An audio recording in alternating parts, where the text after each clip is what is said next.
കേരളത്തിൽ നടപ്പാക്കപ്പെടുന്ന വിദ്യാഭ്യാസ നയ പരിഷ്കാരം, അതിൻ്റെ പ്രത്യാഘാതങ്ങളെ സംബന്ധിച്ച് അല്ലെങ്കിൽ അവർ കൊണ്ടുവരുന്ന മാറ്റങ്ങളെ സംബന്ധിച്ച്, അതിനെ അടിസ്ഥാനമായി അവർ കാണുന്ന പുതിയ ദേശീയ വിദ്യാഭ്യാസ നയം വളരെ അപകടകരമായ, ദേശീയ തലത്തിൽ നമ്മുടെ വിദ്യാഭ്യാസത്തിൻ്റെ അടിസ്ഥാന സങ്കല്പങ്ങളെ മുഴുവൻ പിഴുതെറിയുന്ന ദേശീയ വിദ്യാഭ്യാസ നയം, ഫാഷിസത്തിൻ്റെ ബ്ലൂ പ്രിൻറ്റ് എന്ന് വിശേഷിപ്പിക്കാവുന്ന ഒരു നയരേഖ. അപ്പോൾ ആ നയരേഖയെ സംബന്ധിച്ചും ആ നയരേഖ കേരളത്തിൽ നടപ്പിലാക്കാൻ വേണ്ടി ഇവർ ആവിഷ്കരിച്ചിരിക്കുന്ന പുതിയ പാഠ്യപദ്ധതി ചട്ടക്കൂടിനെ സംബന്ധിച്ചും ജനറൽ ആയിട്ടുള്ള വിഷയങ്ങൾ നമ്മൾ ചർച്ച ചെയ്ത് കഴിഞ്ഞു. അപ്പോൾ ഇനി അതിൽ നിന്നുകൊണ്ട് അതിൻ്റെ കുറച്ച് വിശദാംശങ്ങളിലേക്ക്, അതിൻ്റെ സൈദ്ധാന്തികമായ തലം എന്താണ്, അല്ലെങ്കിൽ അതിൻ്റെ കാഴ്ചപ്പാട് എന്താണ്, അതുണ്ടാക്കാൻ പോകുന്ന പ്രത്യാഘാതങ്ങൾ എന്താണ്, ഏത് രൂപത്തിലാണ്, അതിനെ സംബന്ധിച്ച് നമ്മൾ ഏകദേശം ചർച്ച ചെയ്തു. കാരണം ലോകബാങ്ക് ആവിഷ്കരിച്ച വിദ്യാഭ്യാസ നയപരിഷ്കാരങ്ങൾ, DPEP മുതൽ സർവശിക്ഷ അഭിയാൻ മുതലായ പാഠ്യപദ്ധതി പരിഷ്കാരങ്ങൾ, അതിൻ്റെ തുടർച്ചയായിട്ടാണ് വാസ്തവത്തിൽ ദേശീയ വിദ്യാഭ്യാസ നയം വന്നിരിക്കുന്നത്. അപ്പോൾ ദേശീയ വിദ്യാഭ്യാസ നയം വാസ്തവത്തിൽ പുതുതായി കേന്ദ്ര ഗവൺമെൻറ് കൊണ്ടുവരുന്ന ഒരു നയമല്ല എന്ന കാര്യം നമുക്ക് ഏവർക്കും അറിയാം. കോർപ്പറേറ്റ് അജണ്ടകൾക്കനുസരിച്ച് നമ്മുടെ നാടിൻ്റെ വൈജ്ഞാനിക മണ്ഡലത്തെ തകർത്ത് കളയുക, ചിന്താമണ്ഡലത്തെ ശൂന്യമാക്കുക, ശാസ്ത്രീയമായ എല്ലാ ചിന്താഗതികളുടെയും ഒറിജിൻസ് തന്നെ ഇല്ലാതാക്കി കളയുക, യുക്തി, ബുദ്ധി, വിശകലനശേഷി തുടങ്ങിയ നമ്മൾ വിദ്യാഭ്യാസത്തിലൂടെ സൃഷ്ടിക്കപ്പെടുമെന്ന് കരുതപ്പെടുന്ന സ്കില്ലുകൾ ഇല്ലാതാക്കുക, ഇതൊക്കെയാണ് ദേശീയ വിദ്യാഭ്യാസ നയം ലക്ഷ്യം വയ്ക്കുന്നത്. അപ്പോൾ ദേശീയ വിദ്യാഭ്യാസ നയം ലക്ഷ്യം വയ്ക്കുന്നു എന്ന് പറയുമ്പോൾ ദേശീയ വിദ്യാഭ്യാസ നയമല്ല ആദ്യം അത് ലക്ഷ്യം വെച്ചത്. ആദ്യം ആ ലക്ഷ്യത്തോടു കൂടി ഒരു പാക്കേജ് പോലെ വന്നത് 96 ജില്ലാ പ്രാഥമിക വിദ്യാഭ്യാസ പരിപാടി അഥവാ DPEP ആയിരുന്നു. പക്ഷെ അതിനു മുമ്പ് 86 രാജീവ് ഗാന്ധിയുടെ ദേശീയ വിദ്യാഭ്യാസ നയം യഥാർത്ഥത്തിൽ നമ്മുടെ വിദ്യാഭ്യാസത്തിൻ്റെ സ്വകാര്യവൽക്കരണത്തിലേക്ക്, അതിൻ്റെ വാണിജ്യവൽക്കരണത്തിലേക്ക്, വിദ്യാഭ്യാസത്തെ ഒരു കമ്മോഡിറ്റിയായി കാണുന്നതിലേക്ക് നയിക്കുന്ന നിരവധി ഈ എന്താ പറയുക പാരഡൈം ഷിഫ്റ്റ് എന്ന് നമ്മൾ പറയുന്ന ഏർപ്പാടുകൾ കൊണ്ടുവരികയുണ്ടായി. പാരഡൈം ഷിഫ്റ്റ്, സമ്പ്രദായത്തെ തലകുത്തി മറിക്കുന്ന ഏർപ്പാടുകൾ. അപ്പോൾ ഒരു പാരഡൈം ഷിഫ്റ്റാണ്. ആ പാരഡൈം ഷിഫ്റ്റിൻ്റെ എക്സ്റ്റൻഷനാണ്. അപ്പോൾ എന്താണ് ഈ പാരഡൈം ഷിഫ്റ്റ്? വിദ്യാഭ്യാസത്തിൻ്റെ ഏറ്റവും നിർണായകമായ ഫാക്ടർ നമ്മൾ വിദ്യാഭ്യാസം കൊണ്ട് ഉദ്ദേശിക്കുന്നത് ടീച്ചിങ് ലേണിംഗ് പ്രോസസ്സാണ്. ടീച്ചിങ്ങും ലേണിങ്ങും കൂടെ ചേരുന്ന ഒരു പ്രോസസ്സിൻ്റെ പേരാണ് എഡ്യൂക്കേഷൻ. ടീച്ചിങ് ഇല്ലെങ്കിൽ ലേണിംഗ് ഇല്ല,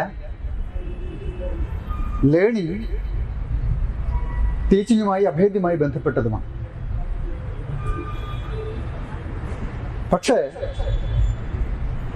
പുതിയ പരിഷ്കാരങ്ങളുടെ അടിസ്ഥാനമെന്ന് പറഞ്ഞാൽ ലേണിംഗ് എന്നുള്ളത് മാത്രമാണ്. എങ്ങനെ ലേൺ ചെയ്യാം, എങ്ങനെ പഠിക്കാം എന്നതിനെ സംബന്ധിച്ചാണ്. അപ്പോൾ അത് വളരെ ബൗദ്ധിക രംഗത്ത് കുറച്ച് ചിന്താക്കുഴപ്പങ്ങൾ ഉണ്ടാക്കിയിട്ടുണ്ട്. വിദ്യാർത്ഥികൾ സ്വമേധയാ പഠിക്കുന്ന പ്രക്രിയയാണല്ലോ വിദ്യാഭ്യാസം എന്നാണ് അവർ പ്രചരിപ്പിക്കുന്നത്. അപ്പോൾ സ്വമേധയാ വിദ്യാർത്ഥികൾ അന്വേഷണാത്മകമായി, വിമർശനാത്മകമായി, പരിശോധനാത്മകമായി വിജ്ഞാനം കണ്ടെത്തുന്ന ഒരു പ്രക്രിയയാണ് വിദ്യാഭ്യാസമെങ്കിൽ, ഒരു ലേണിംഗ് പ്രോസസ്സ് മാത്രമാണ് വിദ്യാഭ്യാസമെങ്കിൽ, അതിനകത്ത് ടീച്ചിങ് എന്ന് പറയുന്ന മോസ്റ്റ് ഇമ്പോർട്ടൻറ്റ് കമ്പോണൻറ്റ് അപ്രസക്തമാവും. ടീച്ചർ അനാവശ്യമായ ഒരു ഘടകമാവും.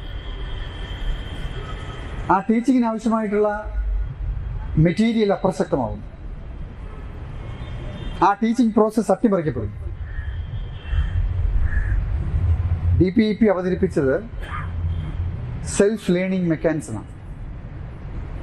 ദേശീയ വിദ്യാഭ്യാസ നയം അവതരിപ്പിക്കുന്നതും സെൽഫ് ലേണിംഗ് മെക്കാനിസമാണ്, ടീച്ചിങ് അല്ല.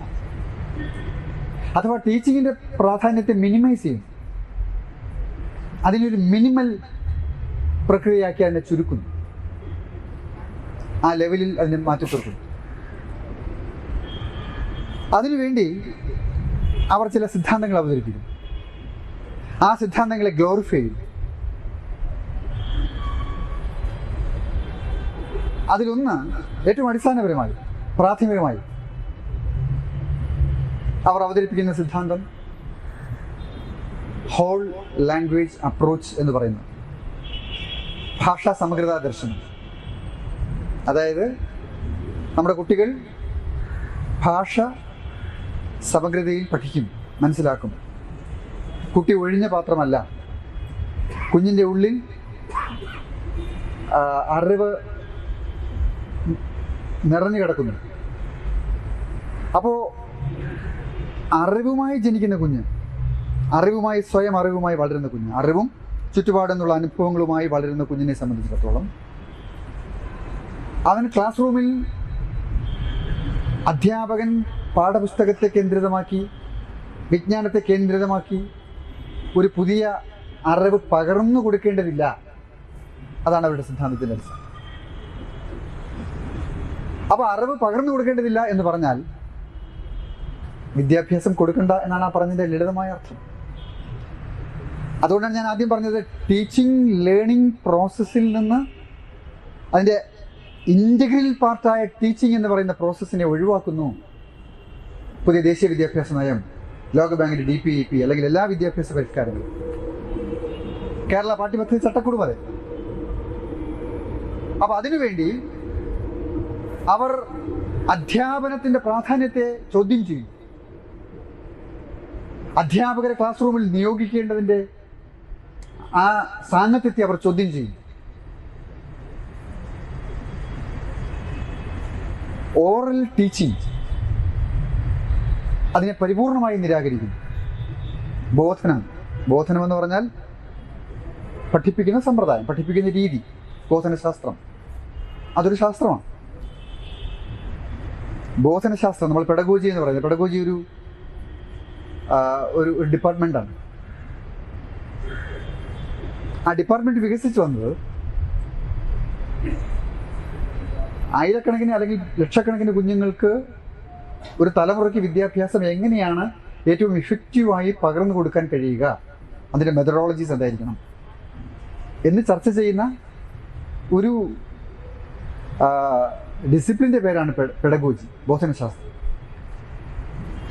പക്ഷെ ആ ബോധനശാസ്ത്രത്തെ അവർ ശീർഷാസനത്തിൽ നിർത്തിയിരിക്കുന്നു. നേരിട്ടുള്ള ടീച്ചിങ് വേണ്ട എന്നാണ് അത് പറയുന്നത്. അപ്പം നേരിട്ടുള്ള ടീച്ചിങ്, ഓറൽ ടീച്ചിങ്, അതിനെ പരിപൂർണമായും നിരാകരിച്ചാൽ പിന്നെ ഔപചാരികമായ വിദ്യാഭ്യാസത്തിൻ്റെ അടിസ്ഥാനങ്ങൾ തകരുകയാണ്. അധ്യാപകൻ അല്ലെങ്കിൽ അധ്യാപിക, അധ്യാപനം, ടീച്ചിങ് എന്ന പ്രക്രിയ അനാവശ്യമാണെങ്കിൽ പിന്നെ സ്കൂൾ എന്തിനാണ്? പാഠപുസ്തകം എന്തിനാണ്? പരീക്ഷ എന്തിനാണ്? പഠിപ്പിക്കൽ എന്തിനാണ്?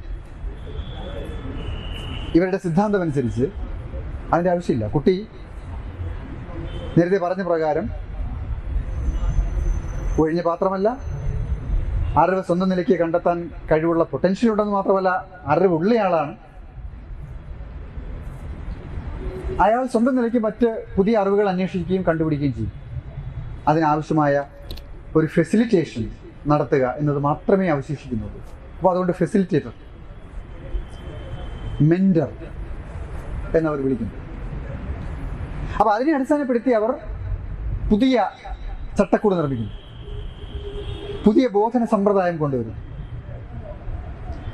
അപ്പോൾ പിന്നെ അക്ഷരമാല നമ്മുടെ സ്കൂളിൽ നിന്ന്, ക്ലാസ് മുറിയിൽ നിന്ന്, പാഠപുസ്തകത്തിൽ നിന്ന് അപ്രത്യക്ഷമായതിൽ അത്ഭുതമില്ല.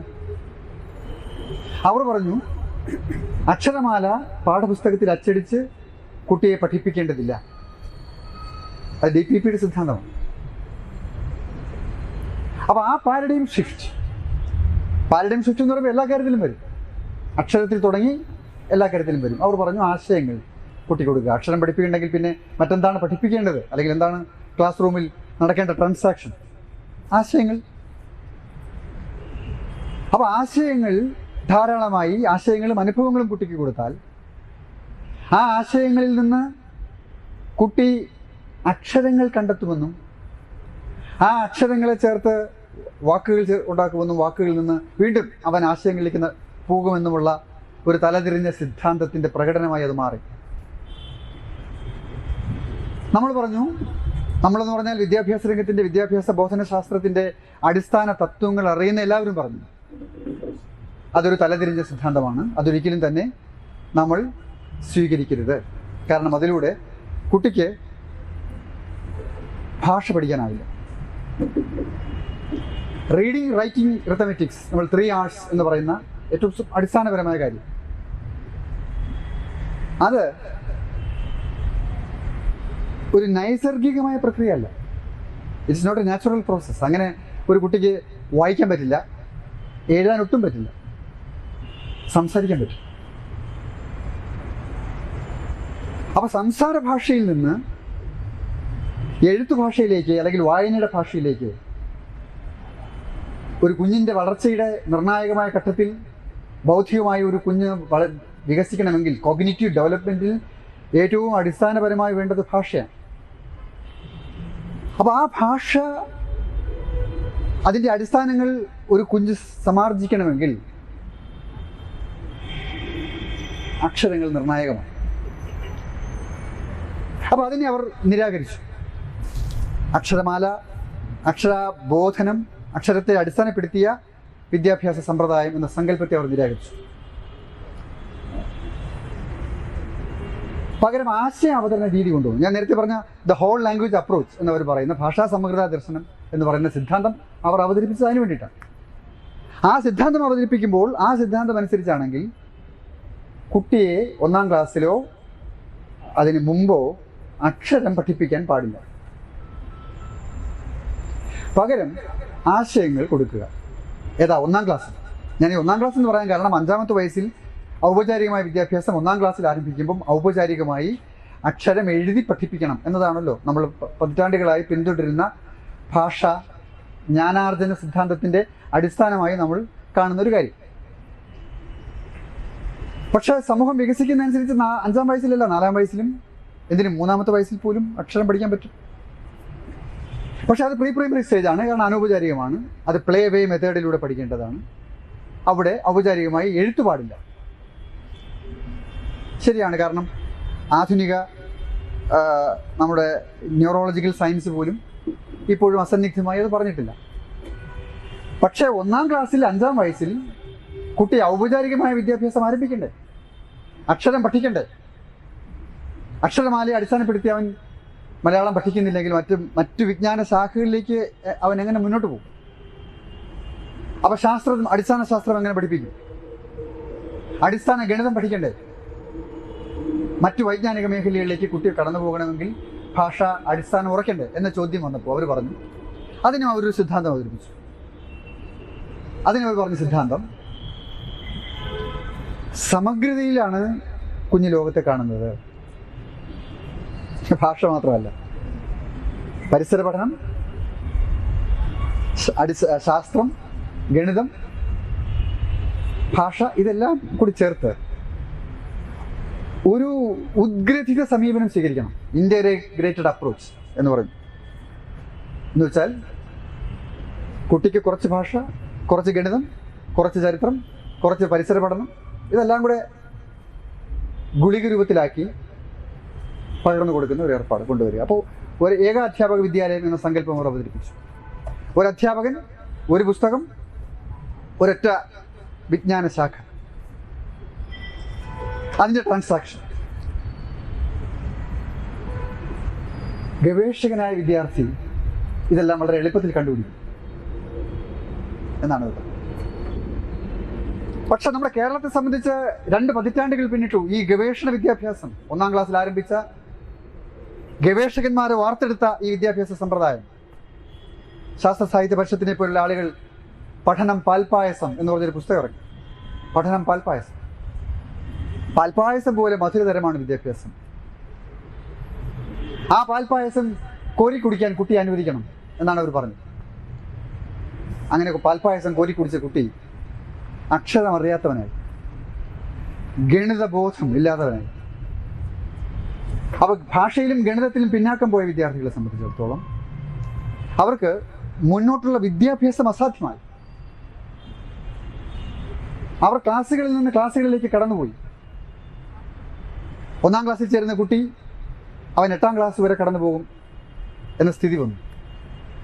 2009 റൈറ്റ് ടു എഡ്യൂക്കേഷൻ ആക്ട് വിദ്യാഭ്യാസ അവകാശ നിയമം കൊണ്ടുവന്നു. ആ വിദ്യാഭ്യാസ അവകാശ നിയമത്തിൽ അവർ പറഞ്ഞു 1-ാം ക്ലാസ്സിലെ കുട്ടി 8-ാം ക്ലാസ് വരെ പാസ്സാക്കുക, ഓൾ പ്രൊമോഷൻ കൊണ്ടുവരിക. അപ്പോൾ ഓൾ പ്രൊമോഷൻ അക്ഷരമറിയാത്ത കുട്ടി 2-ാം ക്ലാസ്സിൽ, അവിടെ നിന്ന് 3-ാം ക്ലാസ്സിൽ, അവിടെ നിന്ന് 4-ാം ക്ലാസ്സിൽ, ഇങ്ങനെ പോയിക്കൊണ്ടിരുന്നു. അപ്പോൾ അതുകൊണ്ട് തന്നെ അടിസ്ഥാന വിജ്ഞാനം ആർജിക്കാൻ, അടിസ്ഥാന ഭാഷയോ ഗണിതമോ ശാസ്ത്രമോ ആ കുട്ടിയിൽ ഉറയ്ക്കാൻ കഴിയുന്ന സാഹചര്യം ഉണ്ടായില്ല. 9-ാം ക്ലാസ്സിലും അത് തന്നെ ആവർത്തിച്ചു. 10-ാം ക്ലാസ്സിൽ അപ്പോൾ പിന്നെ ഓൾ പ്രൊമോഷൻ കൊണ്ടുവരാൻ നിർബന്ധിതരായി. നേരത്തെ 10-ാം ക്ലാസ് കടക്കുക ബുദ്ധിമുട്ടായിരുന്നു. കാരണം 10-ാം ക്ലാസ് പാസ്സാകണമെങ്കിൽ സാമാന്യ വിജ്ഞാനം ആർജിച്ചിരിക്കണം, സാമാന്യ വിദ്യാഭ്യാസം, എല്ലാ വിഷയങ്ങളെ സംബന്ധിക്കുന്ന അടിസ്ഥാന ധാരണ വേണം. ആ അടിസ്ഥാന ധാരണ വേണ്ട എന്ന സ്ഥിതി വന്നു. 99% വിജയം, ഇപ്പോൾ 100% വിജയം. അപ്പോൾ നമ്മൾ ഇതിൽ നിന്ന് വേർപെടുത്തി, ഈ ബോധന സമ്പ്രദായത്തിൽ നിന്ന് വേർപെടുത്തി ഈ പറയുന്ന മൂല്യനിർണ്ണയത്തെ നമ്മൾ കണ്ടാൽ അവർ പകരം ഒരു ആർഗ്യുമെന്റ് അവതരിപ്പിച്ചു. എന്തിനാണ് കുട്ടിയെ പരാജയപ്പെടുത്തുന്നത്? പരാജയപ്പെട്ടു പോകുന്നത് സമൂഹത്തിലെ സാധാരണ സ്കൂളിൽ പഠിക്കുന്ന പാവപ്പെട്ടവൻ്റെ മക്കളാണ്. പണക്കാരൻ്റെ മക്കൾ ജയിച്ചു പോകും, പാവപ്പെട്ട കുട്ടികൾ തോറ്റുപോകും എന്ന ഒരു സാമൂഹ്യ നീതി സങ്കല്പം അവതരിപ്പിച്ചു. സാമൂഹ്യ നീതിയുടെ വക്താക്കൾ അത് കൈയടിക്കുകയും ചെയ്തു. അത് ശരിയാണ്, അത് പാടില്ല, എല്ലാവരും പാസ്സാക്കണം. അപ്പോൾ ഇതെല്ലാവരും എന്താണ് ഈ മൂല്യനിർണ്ണയം? വിദ്യാഭ്യാസത്തിൻ്റെ മൂല്യനിർണ്ണയ സങ്കല്പം എന്താണെന്ന് മനസ്സിലാകാത്തതുകൊണ്ടാണ്. നമ്മൾ എക്സാമിനേഷൻ, പരീക്ഷ മൂല്യനിർണ്ണയത്തിൻ്റെ ഭാഗമായി നടത്തുന്ന ഒരു പരിശോധനാ സംവിധാനത്തിൻ്റെ പേരാണ് പരീക്ഷ. ആ പരീക്ഷ നടത്തുന്നത് എന്തിനു വേണ്ടിയിട്ടാണ്? 1-ാം ക്ലാസ്സിൽ നിന്ന് ഒരു കുട്ടി 2-ാം ക്ലാസ്സിലേക്ക് കടക്കണമെങ്കിൽ 1-ാം ക്ലാസ്സിലെ നിശ്ചിതമായ അക്കാദമികമായ നിലവാരം ആർജിച്ചിരിക്കണം. അതല്ലാത്ത ഒരാളെ 2-ാം ക്ലാസ്സിൽ പ്രവേശിപ്പിക്കുന്നുണ്ട് അർത്ഥമില്ല. 2-ാം ക്ലാസ്സിലെ കുട്ടിയുടെ നിലവാരമല്ല 3-ാം ക്ലാസ്സിൽ, അതാവരുത് 5-ാം ക്ലാസ്സിൽ. അതാണല്ലോ ഗ്രേഡ്. ഓരോ ക്ലാസ്സിൽ നിന്ന് ഉയർന്ന ക്ലാസ്സിലേക്കുള്ള പടവുകളിലേക്ക് വൈജ്ഞാനികമായി ഒരു മനുഷ്യൻ്റെ വളർച്ചയാണ്, അതിൻ്റെ പരിശോധനയാണ് നമ്മൾ നടത്തുന്നത്. ഒബ്ജക്റ്റീവ് ടെസ്റ്റാണ്, അക്കാഡമിക് ടെസ്റ്റാണ്. പക്ഷെ അവർ ഒബ്ജക്റ്റീവ് ടെസ്റ്റിനെ നിരാകരിച്ചു. അത് വേണ്ട. കേരളം എന്നെഴുതാൻ പറയുമ്പോൾ കോരളം എന്നെഴുതിയാലും കുട്ടിക്ക് മാർക്ക് കൊടുക്കാം. കോരളം എന്നല്ല കരാളം എന്നാണ് എഴുതുന്നതെങ്കിൽ മാർക്ക് കൊടുക്കാം. കാരണം അതിൽ കായുണ്ട്, ളായുണ്ട്. നമ്മുടെ ഇപ്പോൾ PG വിദ്യാർത്ഥികൾക്ക് അർത്ഥം എന്നെഴുതാൻ പറഞ്ഞാൽ അറിയത്തില്ല. അർത്ഥം എന്നെഴുതും. പാർത്ഥസാരഥി വർമ്മ എന്നെഴുതാൻ പറഞ്ഞാൽ എത്ര കുട്ടികൾ എഴുതും? നമ്മളിപ്പോൾ ഡിഗ്രി വിദ്യാർത്ഥികൾ, ഞാൻ SSLC പ്രീ ഡിഗ്രിയൊക്കെ വിടുകയാണ്. ഡിഗ്രി വിദ്യാർത്ഥികളോട് നിങ്ങളത് പാർത്ഥസാരഥി എന്ന് എഴുതി കൊണ്ടുപോകുന്നത് എനിക്ക് ഉറപ്പുണ്ട് ഒരു 95% പേര് തെറ്റിച്ചായിരിക്കും. അപ്പോൾ ഞാൻ ആ വിദ്യാർത്ഥികളുടെ കഴിവില്ലായ്മയെ കുറിച്ചല്ല പറയുന്നത്. നമ്മളെക്കാൾ എത്രയോ പ്രഗത്ഭന്മാരാണ് ആ കുട്ടികൾ, വിദ്യാർത്ഥികൾ. നമ്മുടെ തലമുറ വെച്ച് നോക്കുമ്പോൾ അവരെക്കാൾ ഉന്നതമായ ശേഷികളുള്ളവരാണ്, സ്കിൽ ഡെവലപ്മെൻറ്റ്സ് ഉള്ളവരാണ്. പക്ഷേ നമ്മൾ എത്രയൊക്കെ സ്കിൽ ഡെവലപ്മെൻറ്റ് ഉണ്ടെങ്കിലും ശരി, നമ്മൾ ഓരോ മനുഷ്യനും ഒരു പ്രോസസ്സിൻ്റെ പ്രോഡക്റ്റാണ്. നമ്മൾ അനുവർത്തിക്കുന്ന പ്രോസസ്സ് എന്താണ്? നമ്മൾ ഏത് പ്രോസസ്സിലൂടെ കടന്നു വന്നു, ഏത് ഭാഷ പഠിച്ചു, ഭാഷ എങ്ങനെ പഠിച്ചു, ഭാഷയുടെ അടിസ്ഥാനം പഠിച്ചോ, വ്യാകരണ നിയമങ്ങൾ പഠിച്ചിട്ടുണ്ടോ? DPP മുതൽ പുതിയ ദേശീയ വിദ്യാഭ്യാസ നയം വരെയുള്ള എല്ലാ വിദ്യാഭ്യാസ പരിഷ്കാരങ്ങളും വ്യാകരണ തത്വങ്ങളെ നിരാകരിക്കുന്നു. ഭാഷയുടെ വ്യാകരണം അവർ പഠിപ്പിക്കുന്നില്ല. ഭാഷയുടെ മാത്രമാണ്. ഇപ്പോൾ ഗണിത ബോധനം നടക്കുന്നില്ല, ഗണിത സംഖ്യാബോധം കുട്ടികൾ കിട്ടുന്നില്ല, ചതുഷ്ക്രിയകൾ ചെയ്യിക്കുന്നില്ല. അപ്പോൾ അതുകൊണ്ട് ഭാഷയിലും ഗണിതത്തിലും കുട്ടികൾ താഴേക്ക് പോകുന്നു. ശാസ്ത്രത്തിൽ അടിസ്ഥാന ശാസ്ത്രം ഉറച്ചിട്ടില്ല. കാരണം അപകടകരമായ നയം, ഈ പുതിയ പാഠ്യപദ്ധതി ചട്ടക്കൂടിൽ അവതരിപ്പിക്കുന്ന നയം എന്ന് പറഞ്ഞാൽ മൾട്ടി ഡിസിപ്ലിനറി അപ്രോച്ച് എന്ന് പറയുന്ന ഒരാശയമാണ്. ദേശീയ വിദ്യാഭ്യാസ നയം അതിൻ്റെ വക്താക്കളാണ്. കേരളത്തിലെ പല ബുദ്ധിജീവികളും പണ്ഡിതന്മാരും മൾട്ടി ഡിസിപ്ലിനറി അപ്രോച്ച് വേണം എന്ന് ആവശ്യപ്പെടുന്നവരാണ്. അവരെല്ലാവരും ഇതിൻ്റെ അർത്ഥം മനസ്സിലാക്കിയിട്ടാണോ എന്ന് എനിക്ക് അറിഞ്ഞുകൂടാ. ഒരുപക്ഷെ അവരുദ്ദേശിക്കുന്നത് ഇൻ്റർ ഡിസിപ്ലിനറി അപ്രോച്ച് എന്നായിരിക്കാം. പക്ഷേ ഇൻ്റർ ഡിസിപ്ലിനറി അല്ല ഇവിടെ മൾട്ടി ഡിസിപ്ലിനറി എന്ന് പറഞ്ഞ് കൊണ്ടുവരും. ഞാൻ നേരത്തെ പറഞ്ഞ ഇതെല്ലാം കൂടി കൂട്ടിക്കുഴയ്ക്കുന്ന വ്യത്യസ്ത വിജ്ഞാന ശാഖകളെ ഒരൊറ്റ അറിവാക്കി ഇൻ്റഗ്രേറ്റ് ചെയ്യുന്ന, അശാസ്ത്രീയമായി ഉദ്ഗ്രഥിക്കുന്ന ഒരു സമ്പ്രദായത്തിൻ്റെ പേരാണ് മൾട്ടി ഡിസിപ്ലിനറി. ഭാഷ ഭാഷയായി, സാഹിത്യം സാഹിത്യമായി, ചരിത്രം ചരിത്രമായി, ശാസ്ത്രം ശാസ്ത്രമായി പഠിക്കേണ്ടതില്ല. വ്യത്യസ്തമായ വിഷയങ്ങൾ വ്യത്യസ്തമായി പഠിക്കേണ്ടതില്ല എന്ന് പറയുന്ന വിഷയാധിഷ്ഠിതമായ പഠനവും വിഷയാധിഷ്ഠിതമായ ഗവേഷണവും വിഷയാധിഷ്ഠിതമായ വൈജ്ഞാനികമായ വളർച്ചയും തടയുന്ന ഒരു ഗൂഢാലോചനയുടെ പേരാണ് മൾട്ടി ഡിസിപ്ലിനറി അപ്രോച്ച്. ആ മൾട്ടി ഡിസിപ്ലിനറി അപ്രോച്ച് പ്രകാരം ശാസ്ത്രത്തിൽ ഇപ്പോൾ നമ്മൾ ജീവശാസ്ത്രം അതല്ലെങ്കിൽ ഭൗതികശാസ്ത്രം അങ്ങനെ പഠിക്കേണ്ടതില്ലെന്ന് അവർ പറയും. അതിന് എഴുതി വെച്ചിട്ടുണ്ട്, ഈ ഡോക്യുമെൻറ്റ്സിൽ എഴുതി വെച്ചിട്ടുണ്ട്. കേരള കരിക്കുലം ഫ്രെയിംവർക്കിൽ എഴുതി വെച്ചിട്ടുണ്ട്, ദേശീയ കരിക്കുലം ഫ്രെയിംവർക്കിൽ എഴുതി വെച്ചിരിക്കുക. അതേ നയം തന്നെയാണ് ചരിത്രത്തെ സംബന്ധിച്ച്, സാമൂഹ്യ ശാസ്ത്രത്തെ സംബന്ധിച്ച്. അപ്പോൾ എല്ലാ വിഷയങ്ങളെ സംബന്ധിച്ചും അവർ ഈ മൾട്ടി ഡിസിപ്ലിനറി അപ്രോച്ച് എടുത്തിട്ടുണ്ട്. എല്ലായിടത്തും ആവർത്തിച്ച് അത് പറഞ്ഞിട്ടുണ്ട്. അത് അശാസ്ത്രീയമാണ്, വിദ്യാഭ്യാസ വിരുദ്ധമാണ്, വിഷയാധിഷ്ഠിതമായ വിജ്ഞാനത്തിൻ്റെ വളർച്ചയെ തടയലാണ്, ബൗദ്ധിക പ്രതിഭകൾ ഉണ്ടാകില്ല എന്ന് ഉറപ്പാക്കലാണ്, ഒരു വിഷയത്തിലും വിജ്ഞാനം ഉണ്ടാകില്ല. അതാണ് പ്രശ്നം. ഇപ്പം നമ്മൾ ആദ്യം ചർച്ച തുടങ്ങുന്നത് ഭാഷയെ സംബന്ധിച്ചാണ്. അതിൻ്റെ വ്യാകരണത്തിൽ കുട്ടികൾ പിന്നോക്കം പോകുന്നു എന്നാണ് നമ്മൾ പറഞ്ഞത്. എഴുത്തും വായനയിലും പിന്നോക്കം പോകുന്നു എന്നാണ് നമ്മൾ പറഞ്ഞത്. എഴുത്തും വായനയും ഗണിതവുമായിട്ടു അതല്ലേ അടിസ്ഥാനം. ആ അടിസ്ഥാനം നിഷേധിക്കപ്പെട്ടാൽ പിന്നെ എങ്ങനെ നമുക്ക് വിദ്യാഭ്യാസം നേടാനാവും? അപ്പോൾ അവിടെ ലെറ്റർ ആൻഡ് സൗണ്ട് അത് വളരെ പ്രധാനപ്പെട്ട ഒരു കാര്യമാണ്. ലെറ്റർ ആൻഡ് സൗണ്ട്, അക്ഷരവും അതിൻ്റെ ശബ്ദവും. അവർ പറയുന്നത് ശബ്ദം, നമ്മൾ ശബ്ദത്തിലൂടെ കേൾക്കുന്നു. പക്ഷെ ഒരു കേട്ട ഒരു അക്ഷരം, ഇപ്പോൾ ഉദാഹരണം ആ നമ്മൾ കേട്ടിട്ടുണ്ട്. ആ എന്ന് നമുക്ക് പറയാൻ പറ്റും, അമ്മ എന്ന് നമുക്ക് പറയാം, അതും പ്രശ്നമൊന്നുമില്ല. പക്ഷെ നമ്മൾ ആ എന്ന് എഴുതിയിട്ട് ഇത് ഏതാണ് അക്ഷരം എന്ന് ചോദിച്ചാൽ അക്ഷരം ഇത് ആയാണ് എന്ന് പഠിപ്പിച്ചു കൊടുത്തിട്ടില്ലെങ്കിൽ ഒരു കുട്ടിക്ക് പറയാൻ പറ്റത്തില്ല. ഇംഗ്ലീഷിനെ സംബന്ധിച്ചും അതെ, സംസാരിക്കാൻ പറ്റും. ഇപ്പോൾ സൺ, SUN, നമുക്ക് S അറിയാം, U അറിയാം, N അറിയാം. അതറിഞ്ഞാൽ നമുക്കത് കൂട്ടി സംയോജിപ്പിക്കുമ്പം അത് സൺ എന്ന് വായിക്കാൻ പറ്റും. ഇല്ലെങ്കിൽ സുൺ എന്ന് വായിക്കാം, അതല്ലെങ്കിൽ വേറെ എന്തെങ്കിലും വായിക്കാം, SUN എന്ന് വായിക്കാം. അപ്പോൾ അവിടെ ട്രെയിനിങ് ആവശ്യമാണ്, വവൽസ് ആവശ്യമാണ്, ശബ്ദം ആവശ്യമാണ്. ലെറ്റേഴ്സും സൗണ്ടും തമ്മിലുള്ള സിങ്ക്രണൈസേഷൻ വളരെ പ്രധാനമാണ്. അതിലേക്ക് നമുക്ക് ലാംഗ്വേജ് പഠിക്കാം, ലാംഗ്വേജ് അക്വിസിഷൻ സ്കില്ലിൽ അത് വളരെ പ്രധാനമാണ്. ഞാനിപ്പോൾ ഇന്ന് നമ്മൾ അതിൻ്റെ വിശദാംശങ്ങളിലേക്ക് പോകുന്നില്ല, അതൊരു അക്കാഡമിക് ടോപ്പിക്കാണ്. അപ്പോൾ ഞാൻ പറഞ്ഞു വരുന്നത് വിദ്യാഭ്യാസത്തിൻ്റെ അടിസ്ഥാന പ്രമാണങ്ങൾ, ബോധന ശാസ്ത്രത്തിൻ്റെ അടിസ്ഥാന പ്രമാണങ്ങളെ നിരാകരിക്കുന്നതാണ് ദേശീയ വിദ്യാഭ്യാസ നയം. അത് ആസൂത്രിതമാണ്, വിജ്ഞാന വിരുദ്ധമാണ്. മഹാഭൂരിപക്ഷം ജനങ്ങളെയും അജ്ഞതയിലേക്ക് നയിക്കാൻ അറിവില്ലായ്മയുടെ കവാടങ്ങൾ തുറന്നു കൊടുക്കുന്ന ഒരു പദ്ധതിയുടെ പേരാണ് ദേശീയ വിദ്യാഭ്യാസ നയം 2020. അധ്യാപനത്തെ അവർ ചോദ്യം ചെയ്യുന്നു. അതിന് അധ്യാപകർ ആവശ്യമില്ല. ഇത് കുട്ടികൾ സ്വയം കണ്ടെത്തുമെങ്കിൽ അങ്ങനെ കണ്ടെത്തുന്നത് ശരിയാണെന്ന് അവർ പറയും. കുട്ടി കണ്ടെത്തുന്നത് എന്തുമാകട്ടെ അത് ശരിയാണെന്നാണ് പറയും. അപ്പോൾ വിജ്ഞാനത്തെ സംബന്ധിക്കുന്ന മൂർത്തമായ ധാരണയില്ല.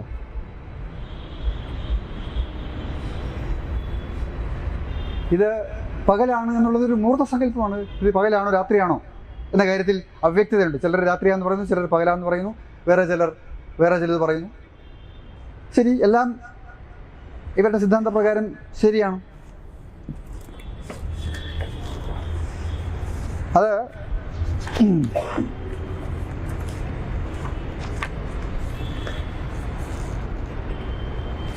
ഞാൻ ഒരു ഭാഗം മാത്രം വായിക്കാം. പ്രൈമറി തലത്തിൽ പരിസര പഠനമായാണ് ശാസ്ത്ര പഠനം അവതരിപ്പിക്കുന്നത്. അനുഭവാധിഷ്ഠിത പഠനത്തിന് ഊന്നൽ നൽകുന്ന സമീപനമാണ് വേണ്ടത്. തൻ്റെ ചുറ്റുപാടിനെ നിരീക്ഷിക്കാനും വ്യാഖ്യാനിക്കാനും വിശകലനം ചെയ്യാനുമുള്ള അവസരങ്ങൾ എല്ലാ കുട്ടികൾക്കും ലഭിക്കണം. പ്രായോഗിക ജീവിത പ്രശ്നങ്ങളെ അടിസ്ഥാനമാക്കി നേരെ അനുഭവങ്ങൾ ലഭിക്കുന്ന പഠന രീതികൾ നടപ്പിലാക്കണം. ഉയർന്ന ക്ലാസ്സുകളിൽ അടിസ്ഥാന പ്രക്രിയാശേഷികളായ നിരീക്ഷിക്കൽ, വർഗീകരിക്കൽ, അളക്കൽ ഇതെല്ലാം കുട്ടികൾ ചെയ്യണം. എന്നിട്ട് അതിനെ അടിസ്ഥാനപ്പെടുത്തി സാമൂഹ്യശാസ്ത്രത്തിലെ എല്ലാ സങ്കല്പനങ്ങളും ഉള്ളടക്കത്തിൻ്റെ ഭാഗമാക്കുമ്പോഴും പ്രാദേശിക, ദേശീയ, അന്തർദേശീയ മാനങ്ങൾ ഉചിതമായി ചേർക്കണം. ചരിത്രം, ഭൂമിശാസ്ത്രം, സമൂഹശാസ്ത്രം, ധനതത്വശാസ്ത്രം, രാഷ്ട്രതന്ത്രം എന്നീ സാമൂഹ്യശാസ്ത്ര ശാഖകളുടെ എല്ലാം ഇതര ശാഖകളുടെയും സങ്കേതങ്ങൾ ഉദ്ഗ്രഥിച്ച് വേണം ഉള്ളടക്കം വികസിപ്പിക്കേണ്ടത്. ഇതെല്ലാം കൂടി ഉദ്ഗ്രഥിക്കണം. അത് സാമൂഹ്യശാസ്ത്രത്തിൽ അവർ പറഞ്ഞിട്ടുണ്ട്. പഠനത്തിനും വിശകലനത്തിനും സാധ്യമാകുന്ന വിധത്തിൽ പട്ടികകൾ, മാപ്പുകൾ, ഗ്രാഫുകൾ, കാർട്ടൂണുകൾ, ചിത്രങ്ങൾ മുതലായവ യഥോചിതം ഉള്ളടക്കത്തിൽ ഉൾപ്പെടുത്തണം. സെക്കൻഡറി തലം മുതൽ ഒരേ സങ്കല്പനത്തെക്കുറിച്ചുള്ള വ്യത്യസ്തമായ കാഴ്ചപ്പാടുകൾ രീതിശാസ്ത്ര ബന്ധിതമായി അവതരിപ്പിക്കേണ്ടതാണ്. സെക്കൻഡറി തലത്തിൽ 11-12 ക്ലാസ്സുകളിൽ വ്യത്യസ്ത കാഴ്ചപ്പാടുകൾ അവതരിപ്പിക്കുകയും പുസ്തകത്തിൽ നിഗമനം നൽകാതിരിക്കുകയും ചെയ്യണം. വ്യത്യസ്തമായ കാഴ്ചപ്പാടുകൾ നൽകണം. സത്യം ഏതാന്ന് പറയും, ഇതിൽ സത്യമില്ല. കുട്ടി സ്വയം നിഗമനത്തിലെത്തുന്ന പ്രക്രിയയ്ക്ക് ഊന്നൽ നൽകണം. ഒരേ കാര്യത്തെക്കുറിച്ചുള്ള വ്യത്യസ്ത കാഴ്ചപ്പാടുകൾ കുട്ടിക്ക് മുന്നിൽ അവതരിപ്പിക്കുകയാണ് ചെയ്യേണ്ടത്. സാമൂഹ്യശാസ്ത്ര പാഠപുസ്തകം മുന്നോട്ട് വയ്ക്കുന്ന ആശയങ്ങൾ തങ്ങളുടെ പഠന ജീവിത പശ്ചാത്തലത്തിൽ നിരീക്ഷിക്കുകയും അപഗ്രഥിക്കുകയും ചെയ്ത് നിർമ്മിത ആശയത്തെ രേഖപ്പെടുത്തുന്നതിന് കുട്ടികൾക്ക് അവസരം നൽകണം. ഇതിനായി വ്യത്യസ്തങ്ങളായ സ്രോതസ്സുകൾ നിരന്തരം പരിശോധിക്കാനുള്ള പ്രേരണ കുട്ടികൾക്ക് നൽകണം. ഇതാണ് ഞാൻ പറഞ്ഞത്. ഇതിനൊരു ഉദാഹരണം, ഇത് പല പല രൂപത്തിൽ ഇതിനകത്ത് അവതരിപ്പിക്കപ്പെട്ടിട്ടുണ്ട്. അതായത് മൂർത്തമായ ഒരു സത്യമില്ല, അതൊരു ക്ലാസ്സിലുമില്ല. ഇപ്പം നമ്മൾ പറയും ഫ്രം കോൺക്രീറ്റ് ടു അബ്സ്ട്രാക്ട് എന്നാണ്. മൂർത്തമായതിൽ നിന്ന് അമൂർത്തമായത്, അതാണല്ലോ അടിസ്ഥാന വിദ്യാഭ്യാസത്തിൻ്റെ ബോധനത്തിൻ്റെ തത്വം. ബോധന തത്വങ്ങളിൽ ഏറ്റവും പ്രധാനപ്പെട്ടതാണ്. പക്ഷെ ഇവിടെ അങ്ങനെയൊന്നുമില്ല. എല്ലാം ആബ്സ്ട്രാക്റ്റാണ്, അമൂർത്തമാണ്. അമൂർത്തമായതിൽ നിന്ന് കുട്ടി മൂർത്തമായ അക്ഷരങ്ങൾ കണ്ടെത്തുക, മൂർത്തമായ ആശയങ്ങൾ വികസിപ്പിക്കുക, അതിൽ നിന്ന് കുട്ടി സ്വന്തം നിലയ്ക്ക് സത്യം കണ്ടെത്തുക. വ്യത്യസ്തമായ കാഴ്ചപ്പാടുകൾ അവതരിപ്പിച്ചാൽ മതി. അപ്പോൾ 5-6 കാഴ്ചപ്പാടുകൾ അവതരിപ്പിക്കും. ഇതിലേതാണ് ശരി? No idea. എല്ലാം ശരിയാണ്. അപ്പോൾ എന്ന് പറഞ്ഞാൽ നാരായണത്ത് ഭ്രാന്തന്മാരെ സൃഷ്ടിക്കുമെന്ന് നമ്മൾ പറഞ്ഞത് എക്സാക്ട്ലി ശരിയാണ്. ഓരോരുത്തർക്കും ഓരോന്ന്. 10 കുട്ടികളുണ്ടെങ്കിൽ 10 പേർക്കും നമുക്ക് ഒരേ ധാരണ പ്രദാനം ചെയ്യാനാവില്ല, ഒരേ സത്യത്തെ പ്രതിനിധാനം ചെയ്യാൻ കഴിയില്ല, ഒരേ ആശയം പോലും നൽകാൻ കഴിയില്ല. വ്യത്യസ്തമായ ആശയങ്ങൾ പോലുമാണ്. അപ്പോൾ യഥാർത്ഥത്തിൽ അക്ഷരം നിഷേധിക്കുക മാത്രമല്ല, ഭാഷ നിഷേധിക്കുക മാത്രമല്ല, ആശയത്തെ സംബന്ധിക്കുന്ന മൂർത്തമായ ധാരണകൾ ഇല്ലാതാക്കുക കൂടിയാണ്. ആ ആശയത്തിലേക്ക് എത്താൻ സ്വീകരിക്കേണ്ടുന്ന ശാസ്ത്രീയമായ വിശകലന സമ്പ്രദായത്തെ അട്ടിമറിക്കുക കൂടിയാണ്. അശാസ്ത്രീയമായ ബോധന സങ്കല്പങ്ങളും അശാസ്ത്രീയമായ തത്വങ്ങളും അശാസ്ത്രീയമായ സിദ്ധാന്തങ്ങളും ഇങ്ങനെ കുറേ എണ്ണം കൊടുക്കുക എന്നുള്ളതാണ്. ചിതറിയ ചിന്തകൾ കൊടുക്കുക എന്നുള്ളതാണ്. ആ ചിതറിയ ചിന്തകളുമായി കുട്ടികൾ ഓരോരുത്തരും അവനവൻ്റെ ഇഷ്ടം പോലെ നടക്കാം എന്ന സ്ഥിതിയിലേക്ക് വരുന്നു. അതിലൂടെ കുട്ടിക്ക് ഒരു നിശ്ചിത നിലവാരം നിശ്ചിത ക്ലാസ്സിൽ ആർജിക്കാൻ കഴിയും. അതുകൊണ്ടാണ് 1-ാം ക്ലാസ്സിലെ പാഠപുസ്തകവും 5-ാം ക്ലാസ്സിലെ പാഠപുസ്തകവും തമ്മിലൊരു വ്യത്യാസമില്ല. നിങ്ങളിവിടെ ഏതെങ്കിലും സ്കൂളിൽ ചെന്നിട്ട് 1-ാം ക്ലാസ്സിലെ ഒരു പാഠപുസ്തകം വാങ്ങും, 5-ാം ക്ലാസ്സിലെ ഒരു പാഠപുസ്തകം വാങ്ങിയിട്ട് 5 എന്നുള്ള അങ്ങ് മറച്ചാൽ മതി. എന്നിട്ട് ഇതിലേത് ക്ലാസ്സിലെ പാഠപുസ്തകം എന്ന് ചോദിച്ചാൽ എല്ലാം ഒരുപോലെ ഇരിക്കും, ഏകദേശം ഒരുപോലെയാണ്. ക്രമാനുഗതമായി വികസിക്കുന്നില്ല, ക്രമാനുഗതമായി അതിൻ്റെ ഉള്ളടക്കം വികസിക്കുന്നില്ല. വികലമായ ഉള്ളടക്കമാണ് ദേശീയ വിദ്യാഭ്യാസ നയം അവതരിപ്പിക്കുന്നത്, കേരള പാഠ്യപദ്ധതി ചട്ടക്കൂട് അവതരിപ്പിക്കും. അപ്പോൾ ഉള്ളടക്കത്തിലും അതിൻ്റെ ഘടനയിലും അതിൻ്റെ ബോധന പ്രധാന സമ്പ്രദായത്തിലും ഇവർ വൈകല്യങ്ങൾ ചമച്ചിരിക്കുന്നു എന്ന് പറഞ്ഞാൽ വിദ്യാഭ്യാസത്തിൻ്റെ എല്ലാ മൂല്യസങ്കല്പങ്ങളെയും എല്ലാ അടിസ്ഥാന സങ്കല്പങ്ങളെയും അവർ നിരാകരിച്ചിരിക്കുന്നു എന്നാണ് അർത്ഥം. അപ്പോൾ പിന്നെ ഉന്നത വിദ്യാഭ്യാസം അസാധ്യമാണ്. ഇപ്പോൾ നമ്മുടെ കോളേജ് അധ്യാപകർ പറയുന്നുണ്ടല്ലോ, ഷേക്സ്പിയർ പഠിപ്പിക്കാൻ നിർവാഹമില്ല. ഞാനങ്ങനെ മാക്ബത്ത് പഠിപ്പിക്കും. മാക്ബത്ത് പഠിപ്പിച്ചാൽ അത് മനസ്സിലാക്കാൻ കഴിയുന്ന എത്ര വിദ്യാർത്ഥികളുണ്ട്? ഭാഷാപരമായി സാഹിത്യ മൂല്യങ്ങൾ ആർജിച്ച കുട്ടികൾ എത്ര പേരുണ്ട്? അതുകൊണ്ട് അവർ പറയുന്നു സാഹിത്യ പഠനം അപ്രസക്തമാണ്. ഇപ്പോൾ അവർ പറയുന്നത് ഏൺ വൈൽ യു ലേൺ സമ്പ്രദായം കൊണ്ടുവന്നു, ഇൻഡസ്ട്രീസുമായി ബന്ധിപ്പിക്കാൻ പറഞ്ഞു. സ്കിൽ ഡെവലപ്മെൻ്റ് ആണ്, സ്കിൽ ഓറിയൻറ്റഡ് ആണെന്ന് പറഞ്ഞു. വിദ്യാഭ്യാസമില്ല, സ്കില്ലാണ്. എന്തുകൊണ്ട് അക്കാദമികമായ വിദ്യാഭ്യാസത്തെ, ഷേക്സ്പിയറിൻ്റെ സാഹിത്യത്തെ അല്ലെങ്കിൽ കാളിദാസൻ്റെ സാഹിത്യത്തെ അല്ലെങ്കിൽ കുമാരനാശാൻ്റെ കവിതയെ പഠിപ്പിക്കാൻ കഴിയാത്ത കാരണം നമ്മളുടെ ഉയർന്ന ക്ലാസ്സുകൾ മാറിത്തീർന്നിരിക്കുന്നു? മലയാള സാഹിത്യമോ ഇംഗ്ലീഷ് സാഹിത്യമോ അല്ലെങ്കിൽ ഉയർന്ന ശാസ്ത്ര സിദ്ധാന്തങ്ങളോ പഠിപ്പിക്കാൻ കഴിയില്ല ഹയർ ക്ലാസ്സുകൾ. അപ്പോൾ അവർ സെമസ്റ്ററൈസേഷൻ കൊണ്ടുവന്നു, choice based credit and semester സമ്പ്രദായം കൊണ്ടുവന്നു. ഇതൊന്നും മനസ്സിലാക്കാൻ പ്രാപ്തിയില്ലാത്ത, അതൊന്നും പഠിച്ച് മുന്നേറാൻ കഴിയാത്ത ഒരു തലമുറയെ വാർത്തെടുക്കുന്ന ഒരു വിദ്യാഭ്യാസ സമ്പ്രദായം ഉണ്ടായപ്പോൾ ആ വിദ്യാഭ്യാസ സമ്പ്രദായത്തിൻ്റെ പ്രോഡക്ട്സ് ഈ പറയുന്ന ബൗദ്ധിക ശേഷിയില്ലാത്തവരായിട്ട് നിർദ്ധാരണം ചെയ്യാനുള്ള നിർദ്ധാരണശേഷി നഷ്ടപ്പെട്ടവരായി തീർന്ന ഒരു വലിയ വിഭാഗം വിദ്യാർത്ഥികൾ നമ്മുടെ കോളേജുകളിൽ കുമിഞ്ഞുകൂടുമ്പോൾ അവരെ തൊഴിൽ കമ്പോളത്തിലെ പടയാളികളാക്കി മാറ്റി തീർക്കുക എന്നുള്ളത് മാത്രമേ പിന്നെ ചെയ്യാനുള്ളൂ. അപ്പോൾ പിന്നെ സ്കിൽ ജോബ് ഓറിയൻറ്റഡ് കോഴ്സസ് കൊണ്ടുവരിക, അക്കാഡമിക് എഡ്യൂക്കേഷൻ നിർത്തലാക്കുക, അവിടെ വർക്ക്ഷോപ്പുകൾ ആരംഭിക്കുക, അവിടെ പ്ലേസ്മെൻറ്റ് സ്ഥാപനങ്ങൾ ആരംഭിക്കുക, കരിയർ ഓറിയൻറ്റഡ് കോഴ്സുകളിലേക്ക് ഡിഗ്രി ക്യാമ്പസുകളെ മാറ്റി തീർക്കുക. അതാണ് ഇപ്പോൾ നടന്നുകൊണ്ടിരിക്കുന്നത് ഉന്നത വിദ്യാഭ്യാസ രംഗത്ത്. അതേ പറ്റൂ. കാരണം അവിടെ ഒരു റിസർച്ച് നടത്താൻ പറ്റത്തില്ല. ഗവേഷണ പ്രവർത്തനം നടത്തണമെങ്കിൽ ഗവേഷണ പ്രവർത്തനത്തിന് വൈജ്ഞാനികമായ അടിസ്ഥാനം ഉണ്ടായിരിക്കണം ഒരാൾക്ക്. എങ്കിലേ ഫിസിക്സിൽ നടത്താൻ പറ്റും, കെമിസ്ട്രിയിൽ നടത്താൻ പറ്റും, ബയോളജിയിൽ നടത്താൻ പറ്റും. അതല്ലെങ്കിൽ എന്തിന് ഹ്യൂമാനിറ്റീസിൽ, ചരിത്രത്തിൽ ഒരാൾക്ക് ഗവേഷണം നടത്തണമെങ്കിൽ പോലും ചരിത്ര ബോധത്തിൻ്റെ അടിസ്ഥാനം വേണ്ട, ചരിത്ര അപകടത്തിന് ശേഷി ഉണ്ടാകണ്ട. ചെറിയ ക്ലാസ്സുകളിൽ ചരിത്ര ആഭിമുഖ്യം, നേരത്തെ ശംസുദ്ദീൻ സാർ പറഞ്ഞു, നമ്മുടെ ഇന്ത്യ ചരിത്രത്തെയും ഇന്ത്യയുടെ നവോത്ഥാന ചരിത്രത്തെയും പരിപൂർണമായും അവർ എലിമിനേറ്റ് ചെയ്യും. മഹാത്മാഗാന്ധി എന്ന പേര് പോലും ഇനി ഉണ്ടാവില്ല.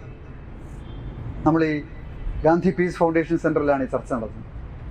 പക്ഷേ ഏതാനും വർഷങ്ങൾക്കുള്ളിൽ നമ്മുടെ പാഠപുസ്തകങ്ങളിൽ നിന്ന് ഗാന്ധിജി പരിപൂർണമായും തുടച്ചു നീക്കപ്പെടും. 6ാം ക്ലാസ് മുതൽ 12ാം ക്ലാസ് വരെയുള്ള പാഠപുസ്തകങ്ങളിൽ നിന്ന് ഇന്ത്യയുടെ സ്വാതന്ത്ര്യ സമര ചരിത്രം, ഇന്ത്യയുടെ നവോത്ഥാന ചരിത്രം, ഇന്ത്യയുടെ ജനാധിപത്യ സംവിധാനത്തെ സംബന്ധിക്കുന്ന സങ്കല്പങ്ങൾ ഇതെല്ലാം പൂർണ്ണമായും ഒഴിവാക്കി. അപ്പോൾ ഇത് സോഷ്യൽ സയൻസ് ഇല്ല. സോഷ്യൽ സയൻസിലെ ഏറ്റവും പ്രധാനമാണ് ചരിത്രം. അപ്പോൾ ചരിത്രം മാത്രമല്ല, എല്ലാ സോഷ്യൽ സയൻസസും ആക്രമിക്കപ്പെടുക. സാമൂഹ്യശാസ്ത്ര ധാരണകളില്ലാത്ത ഒരു വലിയ വിഭാഗം ഹയർ സെക്കൻഡറിയും ഉന്നത കോളേജുകളിലും കടന്നു വരും. അവരൊക്കെ വേറെ ചില തൊഴിൽ അന്വേഷകരായിട്ട് മാറുന്നു. അവർ രാജ്യം വിടുന്നു, മൈഗ്രേഷൻ അവർ സ്വീകരിക്കും. കാരണം വിദ്യാഭ്യാസം നമ്മുടെ രാജ്യത്ത് കിട്ടാൻ സാധ്യത കുറഞ്ഞു വരുന്നു. ഇനി പകരം കൊടുക്കുന്ന തൊഴിൽ പഠിച്ചാലും ആ തൊഴിലിന് നമ്മുടെ നാട്ടിൽ തൊഴിൽ സാധ്യതയില്ല. അപ്പോൾ വിദ്യാഭ്യാസവും ഇല്ല, തൊഴിലുമില്ല. അപ്പോൾ വിദ്യാഭ്യാസവും തൊഴിലുമില്ലാത്ത ഒരു സാമൂഹിക ജീവിതത്തിലേക്ക് നമ്മുടെ രാജ്യത്തെ നയിക്കുന്ന വളരെ വളരെ അപകടകരമായ സങ്കീർണമായ ഒരു പരിവർത്തന ഘട്ടത്തിലാണ് നമ്മൾ കടന്നു പോകുന്നത്. ആ പരിവർത്തന ഘട്ടത്തിൻ്റെ രാഷ്ട്രീയവും സാമൂഹികമായ മാനത്തെ സംബന്ധിച്ച് നമുക്ക് ഏവർക്കും അറിയാം. ദേശീയ തലത്തിൽ അങ്ങനെ ഒരു രാഷ്ട്രീയ സാമ്പത്തിക സാമൂഹിക സാഹചര്യം ഉരുണ്ടുകൂടുകയാണ്. അങ്ങനെ ഉരുണ്ടുകൂടുന്ന പ്രതിസന്ധി നിറഞ്ഞ ഒരു സാമൂഹിക സാമ്പത്തിക സാമൂഹിക സാഹചര്യത്തിൽ അതിനെതിരായി വളർന്നു വരാൻ ഇടയുള്ള ബൗദ്ധിക പ്രക്ഷോഭങ്ങൾ, ക്യാമ്പസുകളിൽ നിന്ന് ഉയർന്നു വരാൻ ഇടയുള്ള വിദ്യാർത്ഥി സമരങ്ങൾ, പ്രക്ഷോഭങ്ങൾ തടയണമെങ്കിൽ വിദ്യാർത്ഥികൾക്ക് വിജ്ഞാനം കൊടുക്കാതിരിക്കുക എന്നുള്ളത് മാത്രമാണ്, അവർക്ക് വിദ്യാഭ്യാസം കൊടുക്കാതിരിക്കുക എന്നുള്ളത് മാത്രമാണ് ഒരേ ഒരു പോംവഴി, ഭരണകൂടം കാണുന്ന പോംവഴി. വിദ്യാഭ്യാസം എന്ന് പറയുമ്പോൾ വിജ്ഞാനം, ഉയർന്ന വിജ്ഞാനം മാത്രമാണ്. നേരത്തെ അല്ല, ഇപ്പോൾ അക്ഷരജ്ഞാനം പോലും കൊടുക്കാതിരിക്കുക. നേരത്തെ വിജ്ഞാനത്തിനകത്ത് അവർ ട്വിസ്റ്റ് ചെയ്യുമായിരുന്നു, ശരിയായ ശാസ്ത്ര വിദ്യാഭ്യാസം കൊടുക്കുമായിരുന്നില്ല.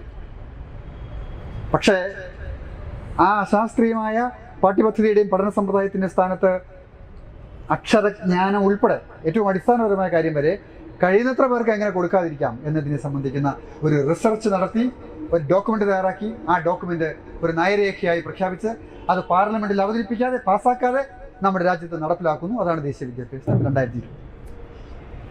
അതിനനുസൃതമായി കേരളത്തിൽ ചട്ടക്കൂട് നിർമ്മിക്കും. ആ ചട്ടക്കൂട് ലോകബാങ്ക് ആവിഷ്കരിച്ച ഈ പുതിയ ശിശു കേന്ദ്രിത വിദ്യാഭ്യാസം എന്ന പേരിൽ വിളിക്കപ്പെടുന്ന, എന്നാൽ ശിശു വിദ്രോഹന വിദ്യാഭ്യാസം എന്ന് പന്മന പറഞ്ഞതുപോലെ ശിശു വിദ്രോഹന നയമായി മാറിത്തീർന്ന ഒരു പദ്ധതിയായി കേരളത്തിലെ പാഠ്യപദ്ധതി പരിഷ്കാരം മാറിയിരിക്കുന്നു. അപ്പം ഞാൻ ഇന്നിപ്പോൾ ദീർഘമായി പോകുന്നില്ല. അപ്പോൾ ഇങ്ങനൊരു പശ്ചാത്തലത്തിൽ നമുക്ക് ഇവർ അവതരിപ്പിക്കുന്ന സൈദ്ധാന്തികതല്ല, അത് വളരെ ശുദ്ധ പോഷ്കാണ്. നമ്മളത് ക്രിട്ടിക്കലായി അനലൈസ് ചെയ്ത് മനസ്സിലാവും. പക്ഷെ കുറേയേറെ ആളുകളെ തെറ്റിദ്ധരിപ്പിക്കാനാവും. കാരണം തെറ്റിദ്ധരിപ്പിക്കുന്ന ഭാഷാപരമായ ചില പ്രയോഗങ്ങൾ കസ്തൂരി രംഗൻ എഴുതിയ ദേശീയ വിദ്യാഭ്യാസ നയത്തിലുണ്ട്. ആ നയത്തെ ശക്തിപ്പെടുത്തിക്കൊണ്ട് കുറെ കൂടി അതിന് സൈദ്ധാന്തികമായി ദേശീയ വിദ്യാഭ്യാസ നയത്തെ പരിപോഷിപ്പിക്കുന്നതാണ് ഈ പറയുന്ന കേരള പാഠ്യപദ്ധതി ചട്ടക്കൂട്. അപ്പോൾ അത് 1-ാം ക്ലാസ് മുതൽ 12-ാം ക്ലാസ് വരെയുള്ള കുട്ടികളെ ഒരേ നിലവാരത്തിലാണ് പരിഗണിക്കുന്നത്. ഒരൊറ്റ ചട്ടക്കൂടാണ്. 1-ാം ക്ലാസ്സിലെ കുട്ടിയും 12-ാം ക്ലാസ്സിലെ കുട്ടിയും ഇവരെ സംബന്ധിച്ച് ഒരേ നിലവാരത്തിലാണ്.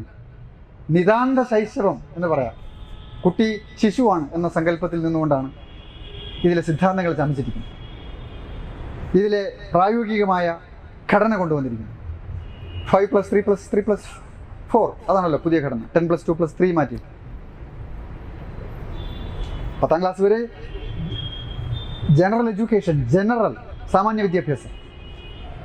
ആ സാമാന്യ വിദ്യാഭ്യാസം കൊടുക്കുന്നില്ല. അതുകൊണ്ട് 10 ആവശ്യമില്ല, 10+2 ആവശ്യമില്ല. +2 ഹയർ സെക്കൻഡറി ഇല്ല, അവസാനിപ്പിച്ചു. അപ്പോൾ പിന്നെ +2 ആവശ്യമില്ല.